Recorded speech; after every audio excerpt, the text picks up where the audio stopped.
Hey guys, welcome back to another video. So, as promised from last episode, we would be back into the Library of Lore, and back into the Library of Lore we are. Fun stuff going on here. Definitely quite a few updates that I am very excited about. But yeah, let's go ahead and take a look, I suppose. So, if you remember from last time, we had only done this first floor. And this first floor took forever because, well, it's huge. I actually did a little bit of updates to it. So on these side areas, this used to be completely blank, just a wall. But I went ahead and added these picture frames, and they're supposed to be like art pieces. Because if you ever go to a library, sometimes they have like art or something like that, or a bookstore. They have art you can buy. So I added those. So I think those look pretty good. I did the same up there, so you can kind of see them up there a little bit. But also I added in these handrails because I just think that would make sense that they would have some sort of handrail going up here. Maybe they're not the most functional, but they work and they look decent. So I did that same exact thing on both sides there. Yeah, let's go ahead and go on up. So the majority of what I did was on the second floor. So you come up here, and the second floor is a lot like the first floor, except it's not. It's got this big old hole in the middle. So a little bit's changed. Obviously, the sides are the same. Most of the main area, pretty similar. Got a lot of books up here. It really looks cool from this view, too. These top two floors aren't done yet, but it looks nice from here. You can just see the wealth of knowledge that is encompassed in this library, which I love that. And so we got this back wall full of books, different things. Same thing over here. We've got tons of seating area where you can read and study. We've even got this seating area over here with a wonderful view. So we've got like a little lounge area where you can come. There's a few books, but also just this awesome view looking out over the city. Here it is at nighttime. Really nice place to sit and read. And right here's where we're going to our lore reading for the day, eventually, when we get to it. But I don't want to get to it yet. So that's a lot of the second floor. Obviously, it took me a long time to do this because getting leather is not easy.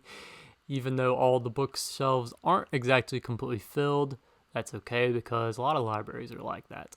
But if I filled them all, I would never get these episodes done. But maybe one day we'll fill them all. Oh yeah. Hold on. We gotta look at the side little things. So of course I like to add a little bit of uniqueness and comedy to the world. So as all libraries should have, a voice voucher. Now, if you're wondering, Jark, what's a voice voucher? Well, I'm gonna tell you. So as you know, libraries, bookstores, and things of the such, you're supposed to be very quiet. Well, the problem is, sometimes you just want to yell. If you're reading a book, you just want to yell. You want to tell people what's going on. You get angry at a book. You're studying something. It just doesn't make sense. You get angry. Well, that's a problem. And also a problem with libraries is they don't make any money. They make money off of city taxes. Well, this library is not like that. We're making money here. You can buy your very own voice voucher.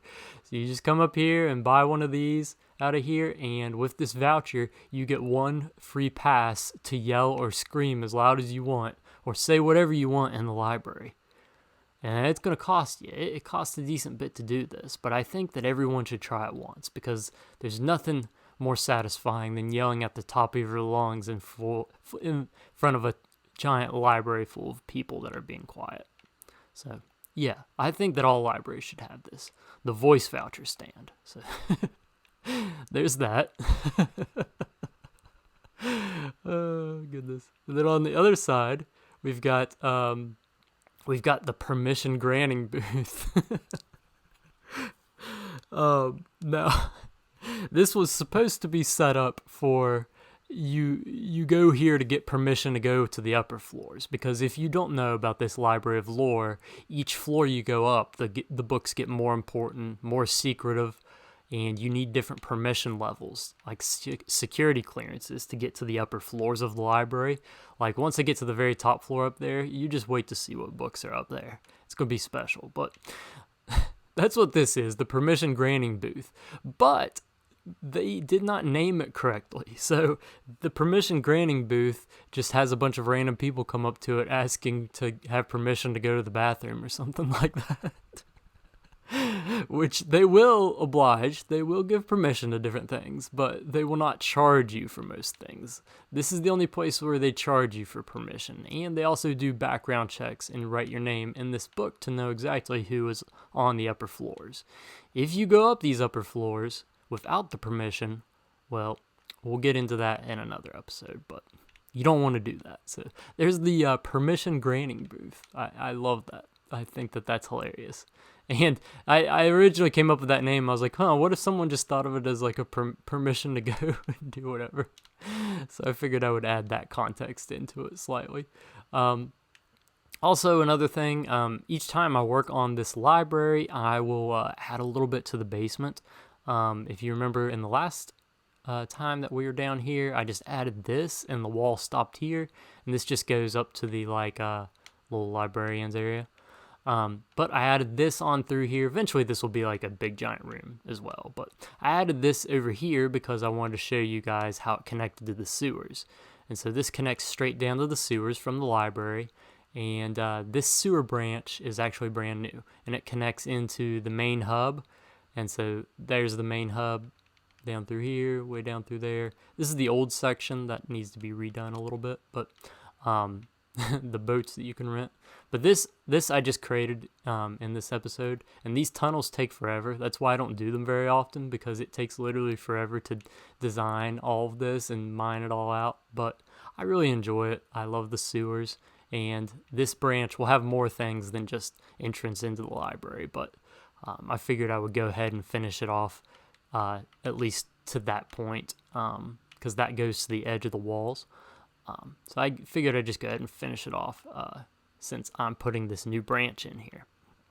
But yeah, I think it's a pretty cool little system here. I need to decorate this down here and really get it to be looking nice. But for now, I'm just making the basement more functional than anything, I guess would be the word for it. We'll decorate it all pretty and such eventually. But yeah, I promised you guys a lore reading. So today's lore reading will be over here in this nice, beautiful, scenic area. And look, it's sunny out right now too, which is just perfect. So we're going to sit here and look out here at this sheep while we read.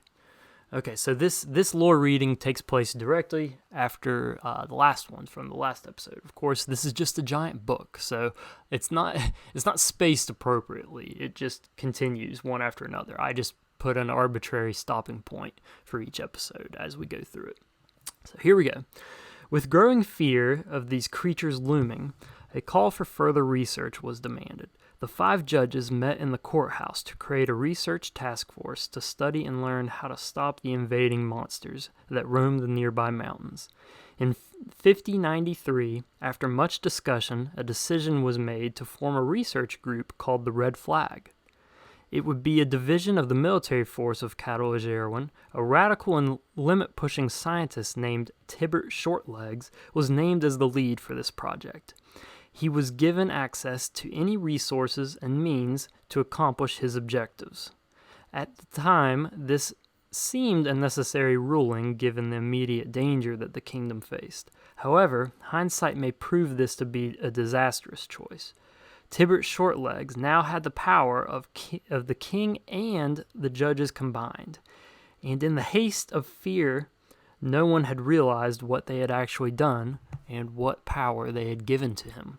So that's an interesting update. So obviously, if you remember the Red Flag, they are still in existence today. So this is getting into a little bit of the lore on how they got founded and started up. Obviously, a lot to do with the impending doom of these creatures that have been following into the city, and right smack in the middle of building the wall project. So yeah, there's the lore reading today, and it just keeps getting better. There's some cool stuff coming up with it.